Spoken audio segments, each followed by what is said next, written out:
আমরা সবসময় আমাদের পরিস্থিতির জন্য নিজের ভাগ্যকে দায়ী করে থাকি, কিন্তু আমরা চাইলে নিজের বুদ্ধিমত্তা দিয়ে আমাদের পরিস্থিতি পরিবর্তন করতে পারি। আজকের এই ভিডিওতে সেই পরিস্থিতি নিয়ে কিছু অসাধারণ উক্তি তুলে ধরলাম। আমি যা বলি তার জন্য আমি দায়ী, কিন্তু মানুষ আমার পরিস্থিতি কিভাবে ব্যাখ্যা করে সে সম্পর্কে আমি দায়ী নই। প্রত্যেকটি খারাপ পরিস্থিতিকে একটি ইতিবাচক নজরে দেখুন, ধীরে ধীরে সেটিকে ভালো পরিস্থিতিতে পরিণত করুন।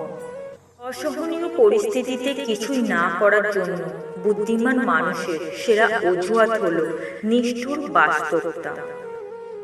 আমরা প্রত্যেকে কিছু না কিছু দারুণ সুযোগের মুখোমুখি, যারা খারাপ পরিস্থিতির ছদ্মবেশে এসেছিল।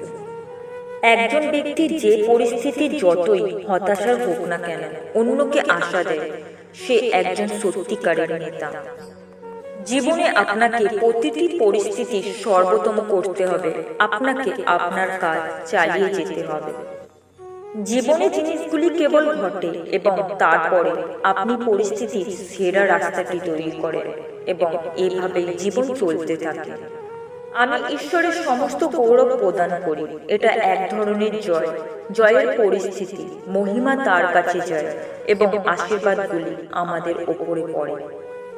যখন আপনি একটি পরিস্থিতি বা একজন ব্যক্তিকে আশাহীন বলেছেন, তখন আপনি ঈশ্বরের মুখের ওপর দরজা লাগিয়ে দিচ্ছেন। আমি জানি আমি কি করতে পারি, তাই অন্য লোকেরা কি ভাবছে বা পরিস্থিতি সম্পর্কে তাদের মতামত তা আমাকে বিরক্ত করে না। পরিস্থিতি যাই হোক না কেন আমি প্রফুল্ল ও সুখী হতে দৃঢ় প্রতিজ্ঞ। আমি বুঝতে পেরেছি যে সর্বদা ইতিবাচক কিছু থাকে, এমনকি নেতিবাচক পরিস্থিতিতেও। স্পষ্টতই আমি হিংস্র ব্যক্তি নয়, আমি সহিংসা পছন্দ করি না। তবে পরিস্থিতি তৈরি হলে আমি অবশ্যই আত্মরক্ষায় যাব। যদি আমরা মানুষকে ফল ও সবজি এবং আরো স্বাস্থ্যকর খাবারের দিকে মনোনিবেশ করাতে পারি, তাহলে আমরা আমাদের স্বাস্থ্যসেবা পরিস্থিতির দিক থেকে আরো ভালো হব। একমাত্র জিনিস যা আপনি কখনো কখনো নিয়ন্ত্রণ করেন তা হলো দৃষ্টিকোণ।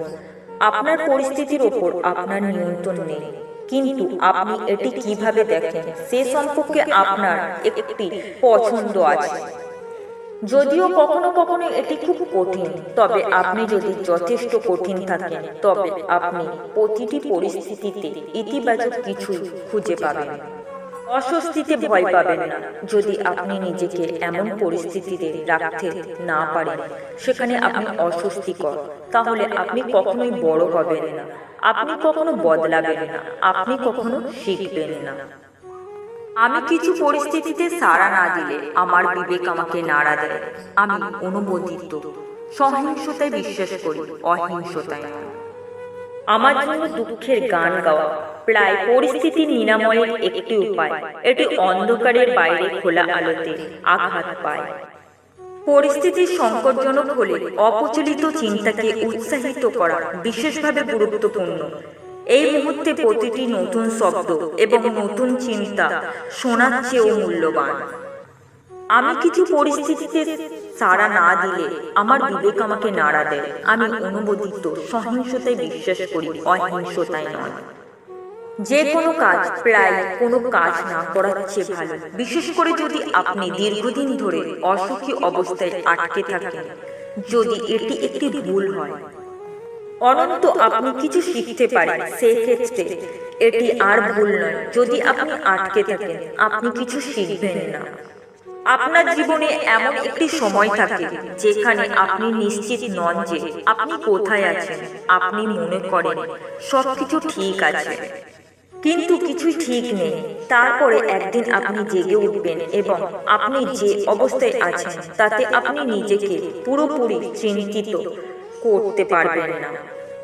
কিন্তু রহস্য হলো, যদি আপনি নিজের জীবনে কিছু করার জন্য চেষ্টা করেন, তাহলে আপনি তা করতে পারবেন। স্পটলাইট অন্য কারোর ওপর আছে এমন পরিস্থিতিতে থাকাটা বেশ সতেজজনক। ইতিবাচক কিছু বললেও করতে চেষ্টা করুন যা পরিস্থিতিতে সাহায্য করতে পারে। নির্বোধের মতো অভিযোগ করবেন না। থিয়েটার শব্দটি এসেছে গ্রিকদের কাছ থেকে। এর অর্থ দর্শনীয় স্থান। এটি সেই জায়গা যেখানে লোকেরা জীবন এবং সামাজিক পরিস্থিতি সম্পর্কে সত্য দেখতে আসে। যখন আপনি খারাপ একটি পরিস্থিতিতে থাকবেন কিংবা যখন আপনি ক্রমাগত পরাজিত হতে থাকবেন, তখন আপনার কাছে প্রত্যেকটি দিনই অত্যন্ত কঠিন বলে মনে হবে। যখন আমরা আর পরিস্থিতি পরিবর্তন করতে পারছি না, তখন আমাদের নিজেদের পরিবর্তন করার জন্য চ্যালেঞ্জ গ্রহণ করতে হবে।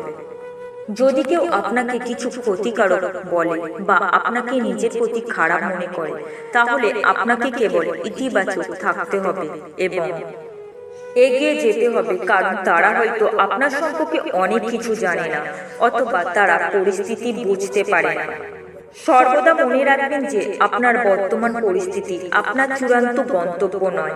ভালো ফলাফল আসতে এখনো দেরি আছে।